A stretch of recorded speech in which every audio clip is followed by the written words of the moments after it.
Seigneur. Merci Jésus.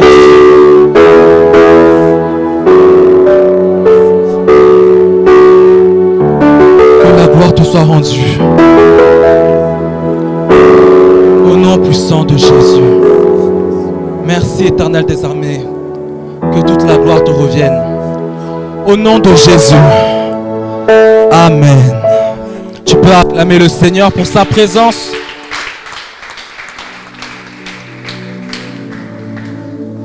Alléluia. Tu vas demander à celui qui est à côté de toi, c'est quoi le thème de la veillée? Et écoute sa réponse.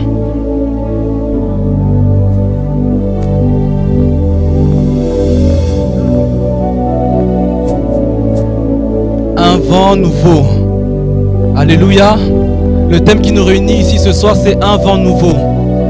Et le sous-thème que je voudrais apporter, c'est une plus grande gloire apparaîtra. Une plus grande gloire apparaîtra. Je dis une plus grande gloire apparaîtra.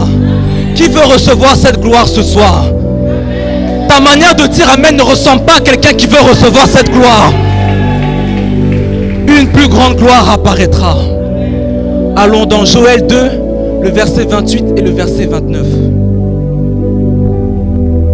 Même si c'est la nuit, on se tient debout s'il vous plaît pour honorer la parole de Dieu.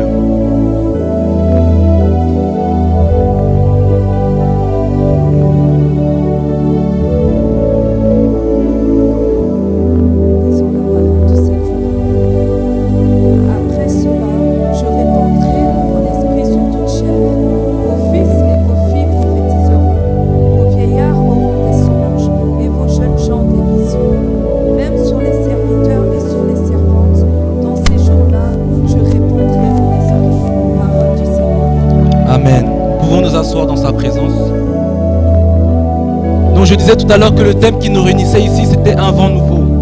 Mais si on parle de vent nouveau, c'est qu'avant ce vent qu'on attribue de nouveau, c'est qu'il y a eu un autre vent qui est passé avant. Amen. Il y a eu un vent qui n'était pas pareil. Si ce vent-là, on l'appelle vent nouveau, c'est qu'il est différent des vents qui sont passés avant. Alléluia. Si on parle de nouveauté, c'est-à-dire qu'il y a quelque chose qu'on n'a jamais vu. Quelque chose qu'on n'a jamais vu sur internet, quelque chose qu'on ne t'a jamais raconté. C'est de là qu'on peut dire qu'un vent est nouveau. C'est de là qu'on peut dire qu'une chose est nouvelle. Donc c'est-à-dire que ce soir, il y a quelqu'un qui est là en ce lieu et qui va expérimenter quelque chose que personne n'a jamais vécu.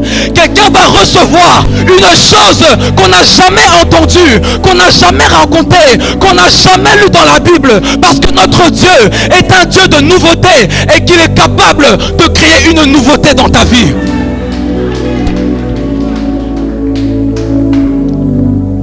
Notre histoire ne commence pas simplement là. Ça commence depuis Joël 1. J'ai pris le verset 4 qui dit: ce qu'a laissé le gazam, la sauterelle l'a dévoré. Ce que la sauterelle a laissé, le gélec l'a dévoré. Ce que le gélec a laissé, le asile l'a dévoré. Ici, on parle d'un peuple qui n'a pas marché selon les voies de Dieu. On parle d'un peuple qui a trahi Dieu.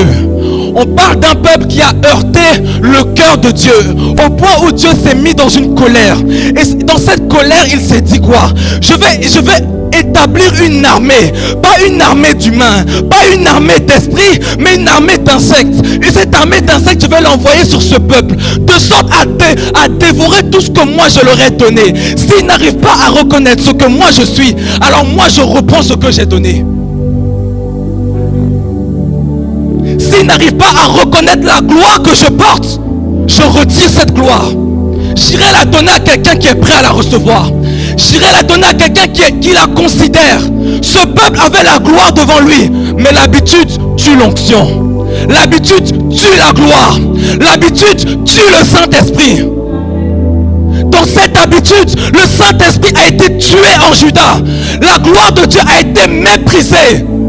Dieu a dit: je retire. Si vous ne pouvez pas apprécier, je reprends.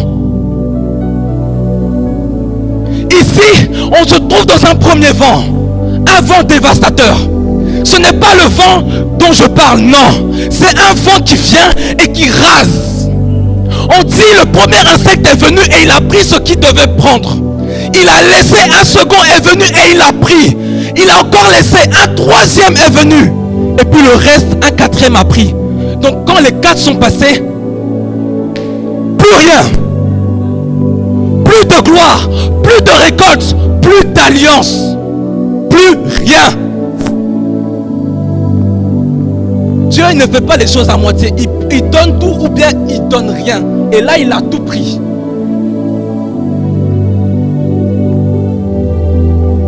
Je dis un vent dévastateur. Et là, quand tu te retrouves dans ce vent, en fait, tout ce que tu fais meurt. Même si tu es le plus grand médecin, avec combien d'années, tu touches un malade, il meurt sur le coup. Tout ce que tu fais, rien ne réussit. Pourtant, tu sers un Dieu qui arrive à faire créer des choses qui n'existent pas. Tu sers un Dieu vivant qui amène à l'existence des choses qui n'existent pas et qui t'a donné l'autorité de le faire. Mais quand toi tu viens, ça meurt. Quand toi tu viens, ça s'appauvrit. Quand toi tu viens, l'abondance devient le désert. Quand toi tu viens, mais au final c'est quoi? C'est quel genre de malédiction? Ce n'est pas une malédiction. C'est un vent qui vient en fait te détruire. Un vent qui vient d'oublier la grandeur de Dieu. Un vent qui vient...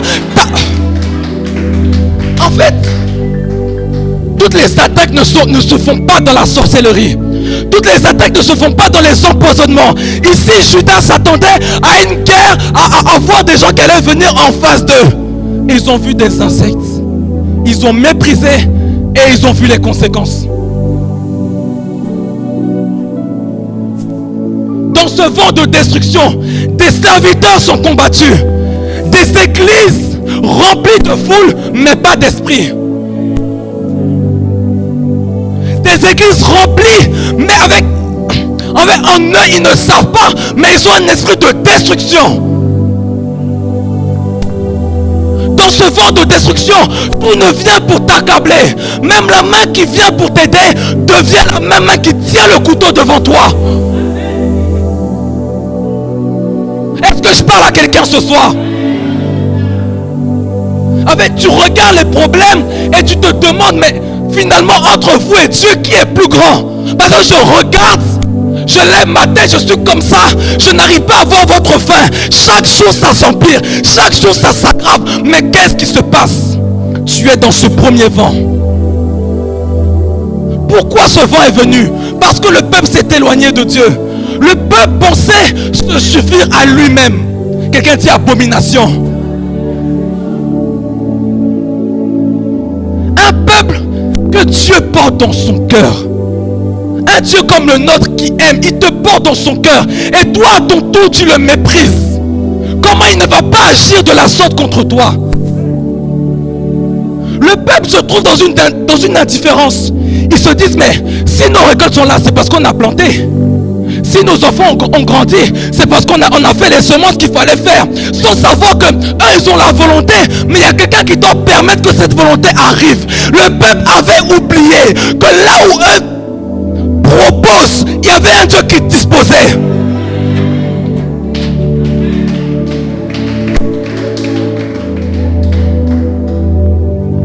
Dans ce vent de destruction, des vies de prière sont détruites. Ah, quelle invasion qui vient en plus de cela te détruire et qui casse ton alliance avec ton Dieu. L'alliance, je ne parle pas d'une alliance avec un homme. Je parle de l'alliance de la personne qui a même établi l'alliance.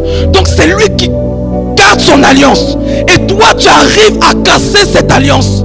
Mais je pense que ta destinée est détruite. Je pense que ton avenir n'a plus de sens.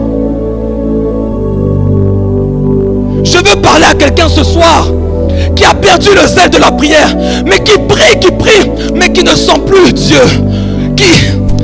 Tu fais tous les efforts, tu te roules, tu cours, tu cries, mais il n'y a rien. C'est parce que tu es dans le vent de destruction. Un vent sous lequel tout meurt et rien ne prospère. Tu as même l'impression que ce n'est même plus que tes prières dépassent le plafond. En fait, ça reste dans ton cœur. Tellement J'ai même pas de mots pour dire ça. Je dis, ce vent ne vient pas pour rien. Ce vent ne vient pas vers n'importe qui. Ce vent vient vers des gens qui ont quelque chose en eux. Si toi tu n'as rien en toi, ça ne te concerne pas. Je parle à des gens qui ont quelque chose de Dieu en eux. Parce que ce vent ne vient pas t'attaquer même à ta personne. Parce que le vent ne viendra pas te donner froid. Il viendra classer l'onction qui est en toi. Il viendra classer le feu qui est en toi. Il viendra rabaisser le Saint-Esprit qui est en toi, de sorte à t'exterminer. Parce que le feu, on peut l'éteindre avec le vent aussi. Mais derrière ce vent, derrière ce désastre, il y a le cœur d'un Dieu qui est blessé. Il y a un appel des ministères qui ne sont pas considérés. Il y a de la négligence dans la maison de Dieu. Et quand il y a négligence, le Saint-Esprit est détruit. Il y a une alliance qui n'est pas honorée. Et le Saint-Esprit glorifie Jésus. Si en toi tu ne glorifies, il n'y a rien qui glorifie Jésus, le Saint-Esprit se retire. Une vie, une église, un ministère où il n'y a pas de Jésus, il n'y a pas d'esprit. Qu'on ne se blague pas, bien-aimé. Mais je veux dire à quelqu'un ce soir qui se retrouve dans ce champ, plein de récoltes, mais qui aujourd'hui se retrouve, ce champ est devenu en fait un désert. Et tu te retrouves dans ce désert après l'invasion de 4 types différents de sauterelles.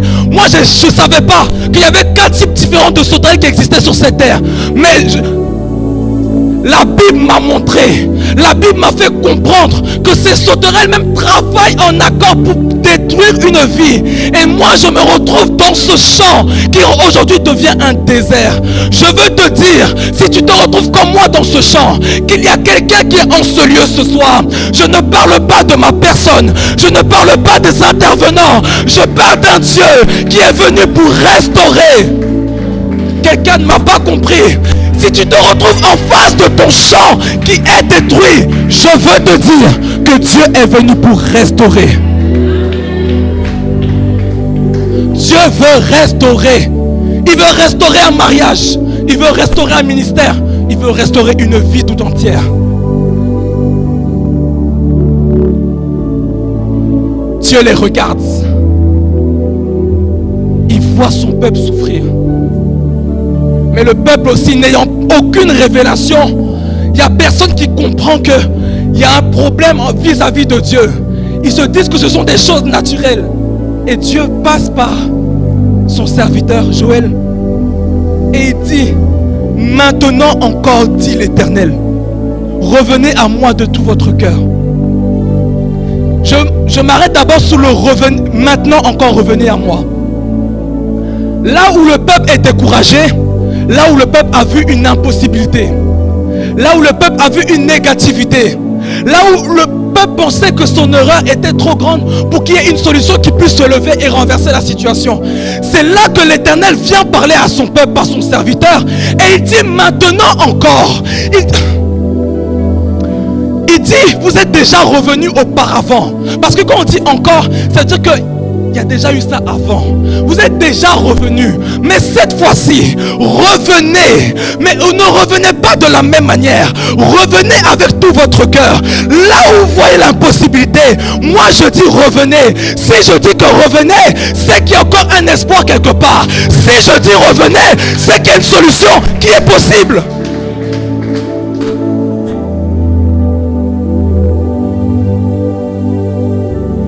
Là où Judas n'a pas vu de solution, Dieu intervient comme solution. Il dit reviens. Reviens à ta source. Parce qu'en fait, en disant maintenant encore, revenez. En fait, ça veut dire qu'il y a encore de l'espoir. Tout est encore possible. Ne t'arrête pas à l'échec que tu as vécu. Ne t'arrête pas au désert que tu vois. Dieu te dit reviens ce soir. En cette nuit, je dis à quelqu'un, reviens à Dieu. Reviens à Dieu parce que c'est encore possible. Ressaisis-toi. Ne reste pas à ce que tu vois. Dieu dit reviens. Fais-le simplement confiance. Ce n'est pas encore fini. Tout est encore possible pour toi. Mais il y a un mystère prophétique dans le revenez à moi. En fait, on va dire que Judas est en train d'avancer comme ça. Voilà la voix de Dieu qui vient par derrière et qui dit revenez. Donc Judas s'arrête et Judas revient sur ses pas. En fait, quand tu es en train d'avancer et que tu viens comme ça, ta tête est cool. Toi qui regardes l'athlétisme, quand on fait comme ça, on se prépare pour la course. En fait, en te disant de reculer, Dieu te fait prendre un élan. Je dis, quand Dieu te dit de reculer, il te prend comme ça. Il te tient. Toi, tu prends ton élan. Et de sorte à ce que quand tu prendras ton élan, tu puisses atteindre ta cible. Merci. Parce qu'en fait, celui qui s'apprête à courir, qui s'apprête à faire un saut en longueur, qui ne prend pas un bon élan, il va faire un faux départ et il sera quoi? Disqualifié. Dieu voit que tu es en train d'être disqualifié. Tes ennemis, eux, ils ont déjà vu que tu étais disqualifié. Il te dit, mon fils, ma fille, reviens, prends ton élan. Moi, quand tu prendras ton élan, je mettrai mon feu en toi. Quand tu prendras ton élan, je mettrai l'onction en toi. Et lorsque tu prendras cet élan, tu pourras avancer. Lorsque tu prendras cet élan, tu avanceras et rien ni personne ne pourra t'arrêter. Le fait de revenir, ça ne veut pas dire recommence. Ça veut dire prends un peu pour aller plus loin. Prends un peu pour aller plus loin. Reviens sur tes pas afin de ne pas être disqualifié. C'est de la même manière que quelqu'un est en ce lieu, qui tu es affaibli parce que nous sommes dans ce désert. Dieu te dit prends ton élan. Parce que ce qui est devant va en fait t'encourager à courir. Prends tes dernières forces. Prends ton élan. Et lorsque tu prendras cet élan, lorsque moi Dieu je te dirai d'aller, tu iras et tu vaincras et tu réussiras et tu domineras. Au nom de Jésus. Prendre l'élan nécessaire pour ne pas être disqualifié. Parce qu'au sorti de cette veillée, il y a quelqu'un qui est déjà en train de prendre son élan. Et lorsque tu sortiras de cette veillée, le but que tu cherches là, tu vas atteindre. Parce qu'en prenant l'élan en cette nuit, en ne dormant pas, tu prends ton élan. Et lorsque tu sortiras boosté de ce lieu, prêt à atteindre ton but. Tu atteindras ta cible au nom de Jésus. Et tu remporteras le trophée. Il dit revenez à moi de tout votre cœur, avec des jeûnes, avec des pleurs et des lamentations. Déchirez vos cœurs et non vos vêtements. Ici Dieu demande à son peuple de revenir de tout son cœur. C'est-à-dire que les autres fois où le peuple est revenu, ce n'était pas de tout son cœur alors. Donc quand Dieu te dit reviens, toi Ryan, tu penses à autre chose. Tu te mets ton cœur ailleurs. Tu viens à demi, mais tu regardes derrière. Dieu dit reviens. En fait, reviens de tout ton cœur.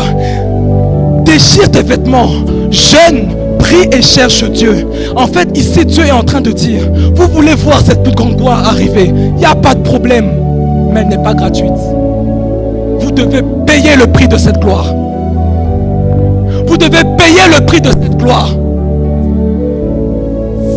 Reviens de tout ton cœur.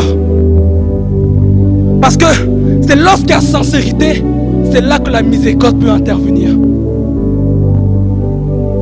Ici, en disant jeûne, prie, il dit investis en toi-même. Investis en toi-même. Investis pour l'obtention de cette gloire. Cette gloire est promise. Je l'ai déjà préparée. Mais elle ne va pas s'activer toute seule. Il faudra que tu payes le prix nécessaire pour la mériter. En demeurant dans la présence de Dieu. Parce que nous voulons la gloire. Mais nous ne voulons pas payer les sacrifices. Nous voulons l'onction, nous voulons la puissance. Mais à 20h, tu ronfles à la maison.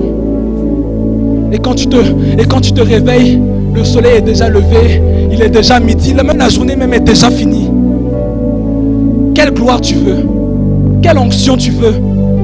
On ne prie pas, on ne jeûne pas, on vient à l'église prier, danser, adorer. On a toujours la même position, mais c'est nous qui voulons les grandes gloires, c'est nous qui voulons les grandes onctions. Nous voulons que ça vienne comment?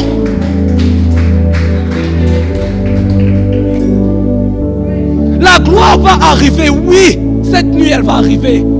Mais si tu ne sais pas l'entretenir, ça va repartir encore.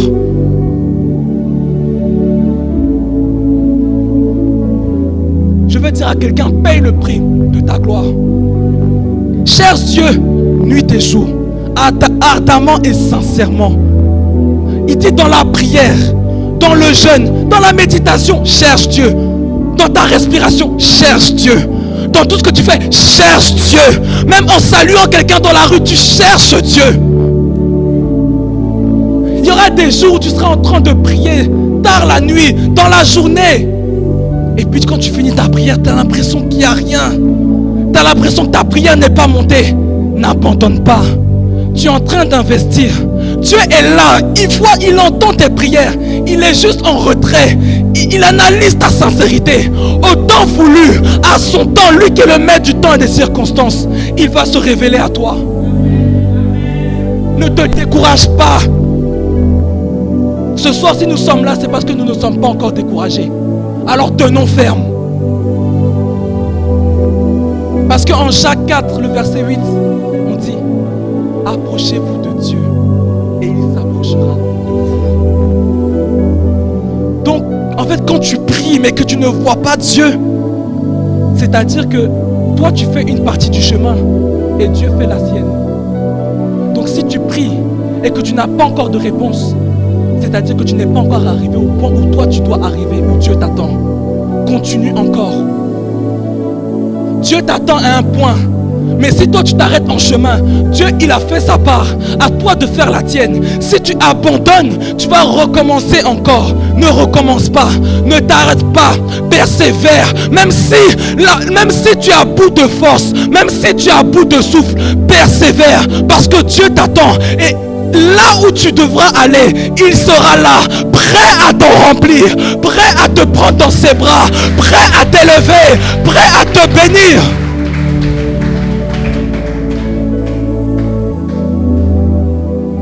Dieu s'approche. Ce soir, nous avons fait l'effort de nous approcher de Dieu.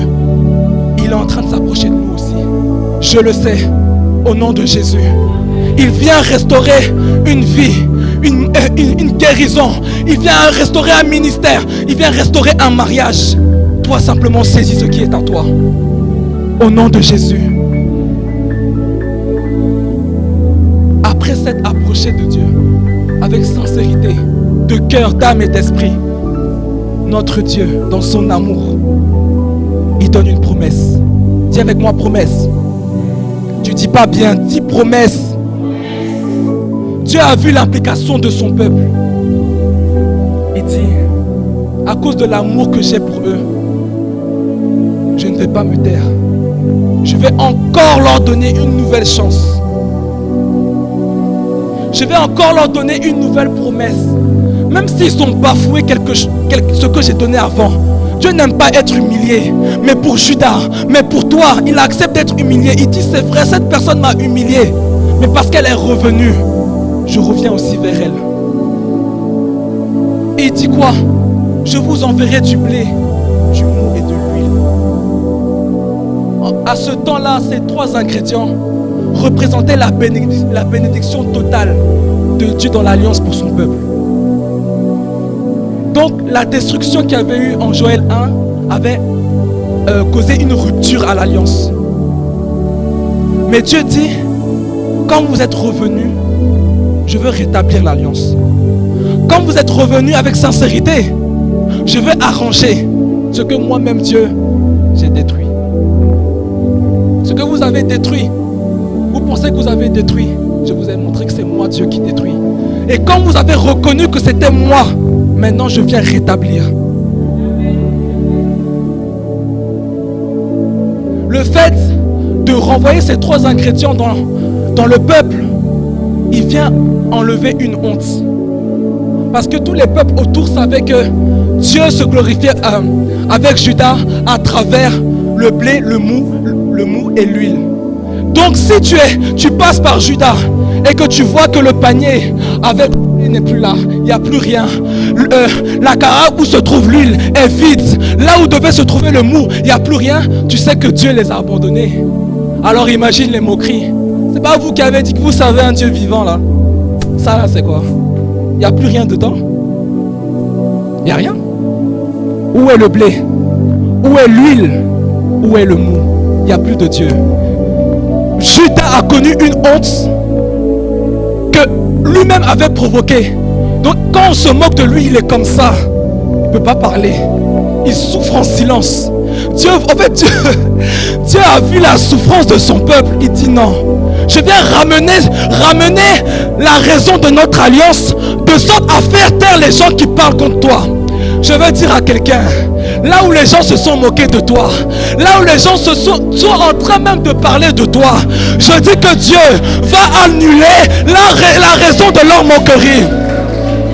Dieu va annuler la raison des moqueries de tes ennemis. Il va annuler leur sourire. Ils ne vont plus sourire contre toi. Ils regarderont Dieu revenir vers toi. Ils regarderont la main de Dieu agir comme auparavant. Ils regarderont la première gloire revenir. En ramenant ces 3 ingrédients, c'est la première gloire qui revient. La gloire d'avant. Dieu vient la restaurer. Dieu vient ôter la raison de ta honte ce soir au nom de Jésus. Je ne sais pas qu'est-ce qui fait que tu as la tête baissée, mais je dis que ce soir, tu sortiras de cette salle sans cette chose. Elle n'existera plus parce que ton Dieu va te l'ôter. Dieu ne s'arrête pas là. Il dit, j'éloignerai de vous l'ennemi du nord. Je chasserai vers une terre aride. Son avant-garde dans la mer orientale, son arrière-garde dans la mer occidentale, et son infection se répandra. Parce que ce qu'il a fait était tellement fort qu'il y aura des résidus. Vous allez sentir l'odeur de ce qu'il a produit. Calme, restez serein. C'est simplement son parfum qui se répand, mais son parfum est vide de puissance. Ne vous inquiétez pas, vous allez voir quelques séquelles. Mais cela ne veut pas dire qu'il agit encore. Son règne est déjà terminé. Il dit, terre, ne crains pas. Sois dans l'allégresse et réjouis-toi. Car l'Éternel fait de grandes choses. Je passe un peu pour ne pas prendre trop de temps. Et Dieu maintenant vient parler au peuple de Sion. À partir du verset 23. Il dit, enfants de Sion, soyez dans l'allégresse. Et réjouissez-vous en l'Éternel votre Dieu. Car il vous donnera la pluie en son temps. Il vous enverra la pluie de la première et de l'arrière-saison, comme autrefois. Les airs se rempliront de blé, les cuves regorgeront de mou et d'huile. C'est-à-dire que tout ce qui avait été vide, tout va se remplir à nouveau. Dieu dit à Sion d'être dans l'allégresse, parce que la pluie va revenir. En fait, quand on parle de pluie, on parle d'une abondance. Quand on parle de pluie, on dit qu'il y a une bénédiction de Dieu qui est en train d'arriver. Lorsqu'il n'y a pas de pluie, tu plantes mais il n'y a pas de richesse. Lorsqu'il n'y a pas de pluie, en fait, on traduit ça comme si Dieu n'a pas envie d'agir dans ta vie. Mais Dieu est en train de dire que la pluie reviendra. Au temps donné par Dieu. Donc je comprends que dans le vent de destruction, il y a juste du vent, il n'y a pas de pluie. Donc pendant tout ce temps où Judas était sous ce vent, il n'y a pas eu une seule goutte de pluie. Donc même un semblant de bénédiction, il n'y a pas eu. Là Dieu dit, je vais ramener la pluie. Je vais ramener l'abondance. Je vais ramener la récolte. Je vais ramener la richesse. Je vais ramener l'enfantement. Je vais ramener tout ce que j'avais déjà établi. Tout ce que je vous avais donné et que vous avez perdu. Moi Dieu, je viens ce soir pour vous le redonner. Le le retour de la gloire,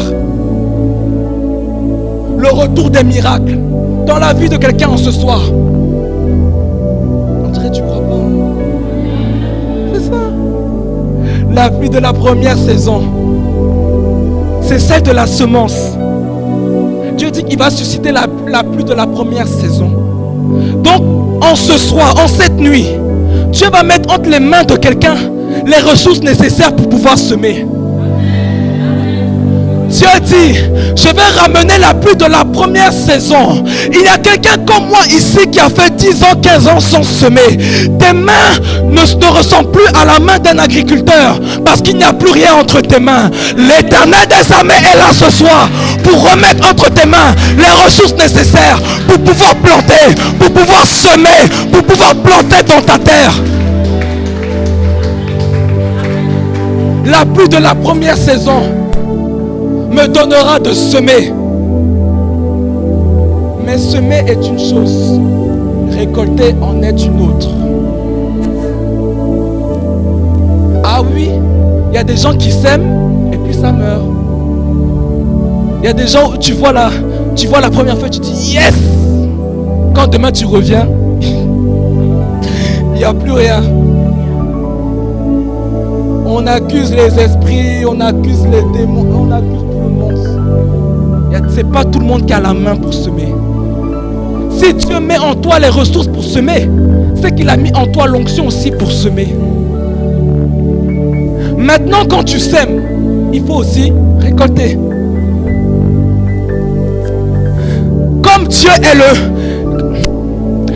est le maître de la pluie, lorsqu'il a permis que la première pluie vienne pour que tu puisses semer, il permettra aussi et il ordonnera aussi à la pluie de tomber au bon moment, de sorte à ce que ta récolte vienne aussi au bon moment. Il y a des gens qui sèment, mais la pluie vient avant, la pluie vient après, et puis il n'y a pas de fruits.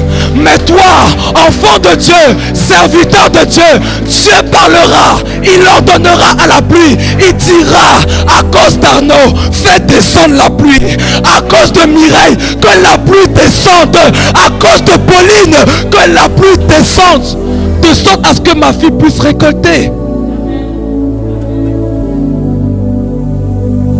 Les gens parlent, les gens appellent des dieux de la pluie, mais il y a quelqu'un qui est au-dessus de tout ça.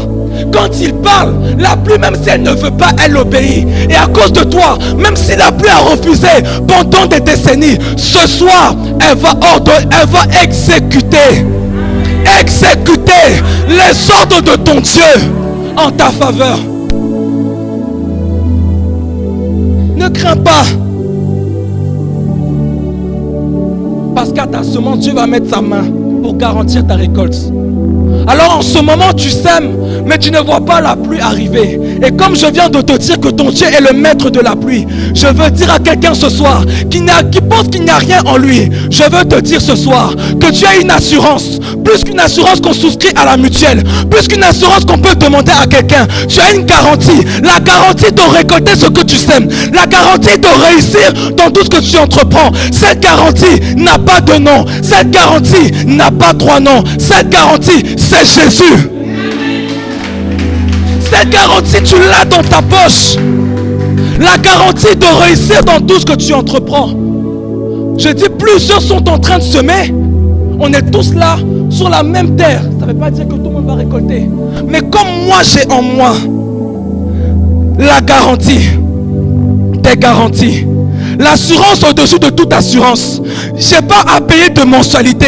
Cette assurance m'est donnée gratuitement. Et quand moi je viens, là où tout le monde a semé, il n'y a pas eu de fruits. À cause de mon assurance, à cause de ma garantie, moi quand je viens, je récupère ce qui est à moi. Je récupère le fruit de ma récolte. Je récupère le fruit de ma semence. Et je témoigne.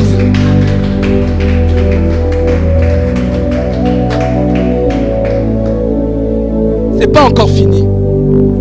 Je disais tout à l'heure que quand Dieu il fait ou bien il fait pas. Là, tout à l'heure il n'a pas fait, là maintenant il fait. Et quand il fait aussi, il ne sait plus s'arrêter. On arrive au verset 25 et Dieu dit, je vous remplacerai. Il dit, je vous remplacerai. Je vais remplacer. Le temps là, on remplace ça comment? Quelque chose qu'on remplace, c'est-à-dire que tu as ça en toi. Et que tu peux donner, enfin d'échanger ce qui est abîmé et de redonner ce qui est à t'a remplacé. Alors, quand Dieu dit je vais remplacer, et quand je regarde remplacer, en fait dans remplacer, Dieu dit je vais rembourser. Mais le temps, on achète ça comment? Le temps là, on établit ça comment? Dieu, lui qui fait toutes choses, Dieu qui établit toutes choses, il a établi le temps. Il dit, attends, en 2026, Pauline devait être président de la République. Mais comme elle n'a pas respecté ce que j'ai demandé, j'ai détruit son chemin. Mais cela ne veut pas dire qu'elle ne va pas devenir présidente. Nous sommes le 23 mai maintenant. Je vais me lever et je vais établir cela. Non. Quelqu'un ne m'a pas compris. Il dit. Mireille devait se marier. Mais les choses... Calmez-vous d'abord. Mais les choses ont fait que les sorciers ont dit que les méchants ont dit que je les ai laissés parler. Mais moi j'ai dit que 2026. Alors 2026 c'est 2026. Moi Dieu, ce qu'elle n'a pas eu, je vais lui donner. Tout ce que tu n'as pas eu, Dieu va te donner ça ce soir. Non, tu n'as pas compris. Oh. Je dis, tout ce que tu n'as pas eu depuis ce soir, Dieu va te donner ça. Dieu va te donner ça. Alors c'est pour dire à quelqu'un que Dieu rembourse. Ce que toi tu n'as pas pu payer, Dieu va rembourser. Les crédits que tu n'as pas pu payer, Dieu va les rembourser.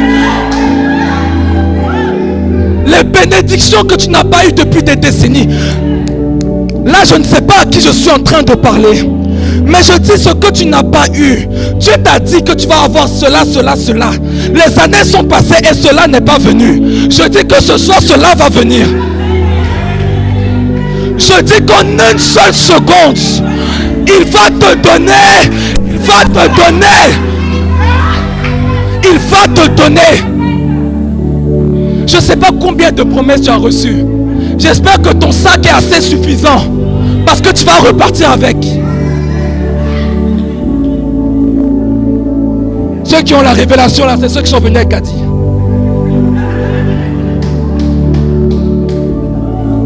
C'est pour dire à quelqu'un, ne regarde plus derrière. Parce que ce que tu as raté derrière, là, je vais te donner ça là maintenant.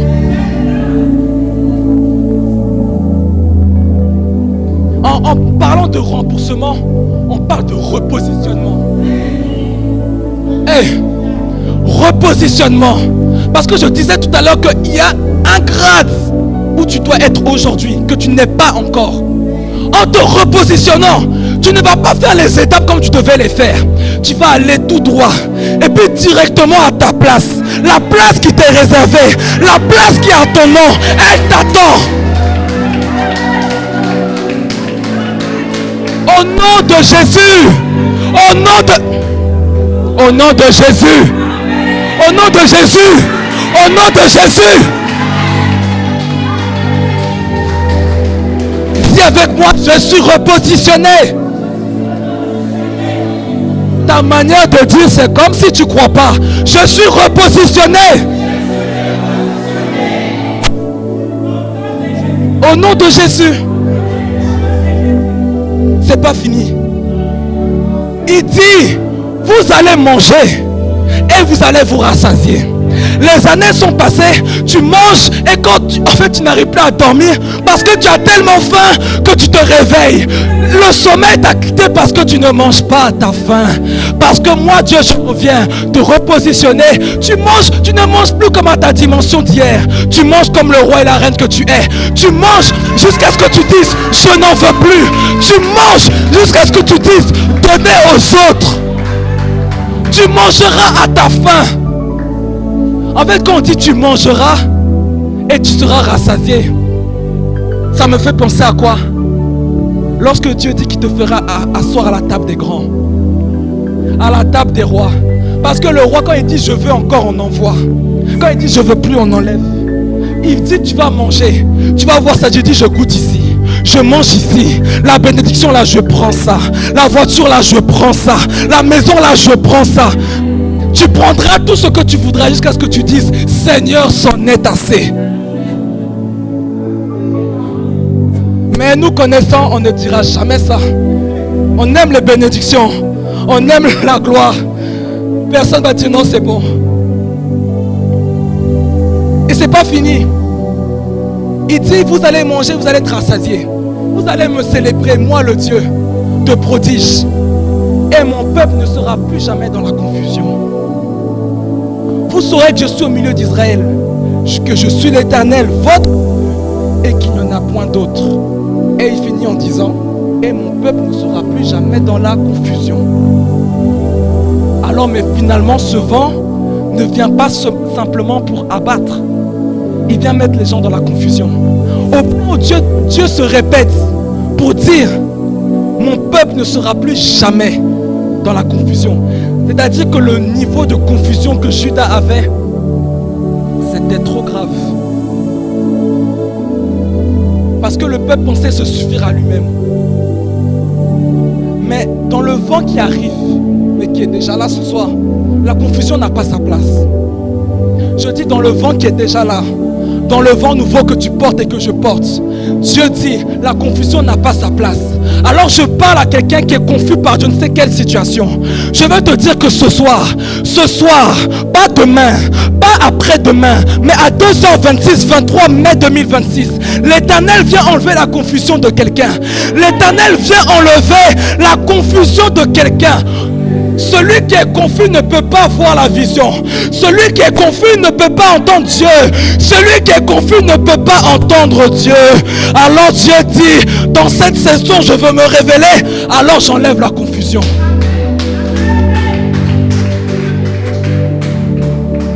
Dieu fait les choses claires. La confusion n'a pas sa place ici. Toute confusion nous quitte ce soir. Au nom de Jésus.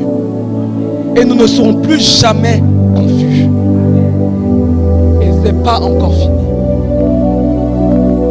Il me reste combien de temps?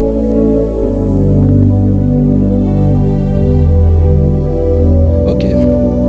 Il dit, après cela, je répandrai mon esprit sur toute chair. Vos fils et vos filles prophétiseront. Vos vieillards auront des songes et vos jeunes gens des visions.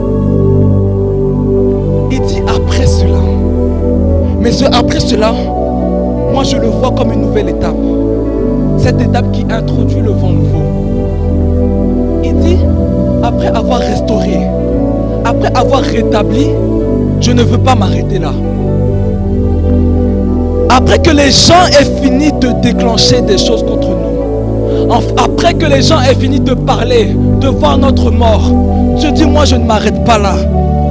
Il dit, après cela, les premiers événements sont passés. Les pleurs sont passés. Le premier vent est passé. Et c'est là que Dieu se lève et il dit voici. Il dit voici. Quelqu'un n'a pas encore compris. Il dit voici. Je vais faire une chose. Je vais faire une chose. Quelque chose qu'on n'a jamais entendu. Une chose qui est sur le point d'arriver. Quelque chose qu'on n'a jamais entendu à la télé. Qu'on n'a jamais vu sur internet. Moi Dieu, dans la vie de mon enfant, je vais faire une chose nouvelle. Après cela, je vais faire une chose nouvelle. Dieu est sur le point de faire une chose nouvelle dans la vie de quelqu'un qui s'attrape cette parole ce soir. Une chose nouvelle. Il dit, je répandrai mon esprit. La définition de répandre, c'est disperser. C'est pas distribuer de manière égale. C'est disperser, c'est propager, c'est diffuser. Dieu veut, en ce vent nouveau, Dieu veut propager son esprit. Parce que il y a quelque chose d'étrange. Il n'y avait que les prophètes, que les sacrificateurs ou que les rois qui étaient dignes de pouvoir reconnaître l'esprit de Dieu. Mais là, Dieu dit, dans ces derniers temps, dans ces derniers temps, je ne vais pas faire les choses comme on a déjà entendu. Là, les gens sont trop habitués. Et comme moi, je suis un Dieu qui crée toutes choses, je ne vais pas faire quelque chose que j'ai déjà fait auparavant. Je vais faire une chose nouvelle. Et dans cette chose nouvelle, je vais confondre les gens. Je vais confondre les sacrificateurs, ceux qui pensent pouvoir me posséder entièrement. Je veux leur montrer qu'à des gens lambda, je peux aussi donner ma puissance. À des gens ordinaires, je peux aussi donner mon esprit. Sur toute chair, dès que tu as la chair, tu es éligible à recevoir. Dès que tu as une chair, tu es éligible à recevoir. Dieu pouvait dire, je répandrai mon esprit à tous les saints. Il n'a pas dit ça. Il a dit la chair, parce qu'il sait qu'en chacun d'entre nous, il y a la chair que nous combattons chaque jour. En sachant que chacun d'entre nous a la chair, il est sûr que lui va recevoir. Celle-ci va recevoir. Je vais recevoir ma part. En sachant qu'en chacun d'entre nous, il y a la chair, nous recevrons l'esprit. Alors ce soir, ne regarde à rien. Regarde juste à ce que Dieu est en train de faire. Et pendant que je suis en train de parler, depuis le début de cette veillée, Dieu a commencé à répandre. Si toi tu n'es pas là pour attraper, Dieu répand. Il ne trie pas.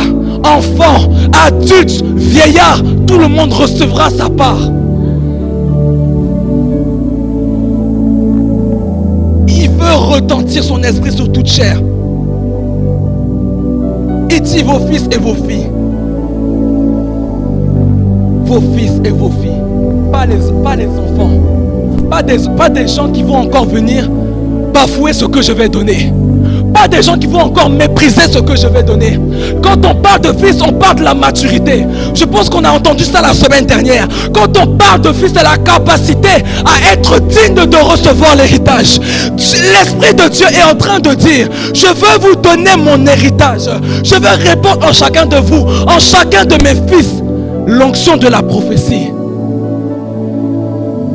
Pas aux enfants. Pas des gens qui vont prendre ça pour encore détruire ma maison. Des gens qui vont savoir l'embellir, en prendre soin et utiliser cela pour ma gloire. Il dit vos fils et vos filles prophétiseront. Je ferai de mes messagers, je ferai de mes envoyés, je ferai de mes bouches autorisées. Il continue encore. Il dit vos vieillards auront des songes. Vos vieillards auront des songes. Un vieillard qui fait un songe, c'est un peu bizarre. Parce que c'est les jeunes qui rêvent.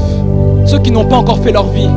Si tu demandes à un enfant ici, il sait déjà ce qu'il va devenir plus tard. Il sait déjà la voiture qu'il va conduire. Il a déjà même vu sa femme et ses enfants. Pourtant, il n'a encore rien de tout ça. Parce qu'il a la capacité de rêver. Mais le vieillard, il a déjà fait sa vie. Il attend simplement le temps où Dieu va le rappeler à lui. Et en disant cela, Dieu dit, il va rapporter de la fraîcheur au vieillard. Il va rapporter de la jeunesse au vieillard. De sorte à ce que dans leur sommeil, ils puissent recommencer à songer. De sorte à ce que dans leur sommeil, leurs yeux puissent encore s'ouvrir. Pour dire à quelqu'un, parce que c'est pas fini. Après il dit, les jeunes gens des visions. Donc, que tu sois vieux, que tu sois jeune, Dieu veut t'utiliser. Alors en faisant cela, Dieu veut dire à quelqu'un, ne regarde pas à la taille que tu as. Ne regarde pas aux épaules que tu as. Ne regarde à rien. Parce que moi j'ai répondu. Et comme tu es là où j'ai répondu, tu as forcément reçu. Et pars avec ce que tu as reçu. Manifeste ce que tu as reçu. Les vieillards auront des songes. Ceux qui dorment et qui oublient de respirer. Les vieillards qui dorment et qui se réveillent et disent, ah, je suis encore vivant. Ah, aujourd'hui encore. À ces gens-là, Dieu veut rapporter de la jeunesse. Parce que le fait de rêver, c'est quand tu rêves, tu penses à un avenir meilleur. Quand tu rêves, tu penses à une gloire que tu n'as pas encore vécue. En disant aux vieillards, les vieillards auront des songes. Ils sont en train de dire aux vieillards, préparez-vous à recevoir une plus grande gloire. Préparez-vous à vivre dans cette plus grande gloire. Pensez à cette gloire. Quand vous dormez, pensez à ce que vous voulez voir dans cette gloire. Et moi, Dieu, je vais le faire. C'est pas fini. Il dit même les servantes. Des gens, on les oublie. Même quand il y a une fête à la maison, la servante elle est dans la cuisine. C'est quand tout le monde a fini de manger qu'elle vient manger. C'est quand tout le monde est dehors qu'elle vient s'asseoir au salon. Sinon, elle est dans sa petite cuisine, elle prépare seulement. Dieu dit à ces gens-là aussi, aux oubliés là, moi je ne les oublie pas. À ceux que vous les hommes vous méprisez, moi je ne méprise pas. À ces gens aussi, je donnerai leur portion. À ces gens aussi, je donnerai leur part. Je parle à quelqu'un qui a été oublié par sa famille, qui a été oublié par son mari, qui a été oublié par ses enfants. Dieu ne t'a pas oublié. Dieu ne t'a pas oublié. Il te donnera ta part aussi. Donne-moi un bon amen si tu le crois.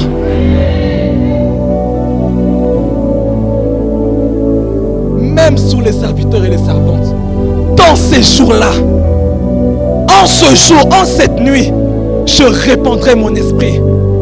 Je répandrai mon esprit. Le fait de répandre, en fait, on ne regarde même pas à ton mérite. Parce que quand on nourrit les oiseaux, on répand. On ne regarde pas si celui-là, ses ailes sont plus belles que l'autre. On donne à tout le monde. Dieu ne regarde pas, ne regardera plus à tes erreurs que tu as commises auparavant. Il ne regardera plus. Il va répandre sur ta vie son onction. Il va répandre sur ta vie son esprit. Il faut juste prendre conscience de cela et vivre avec.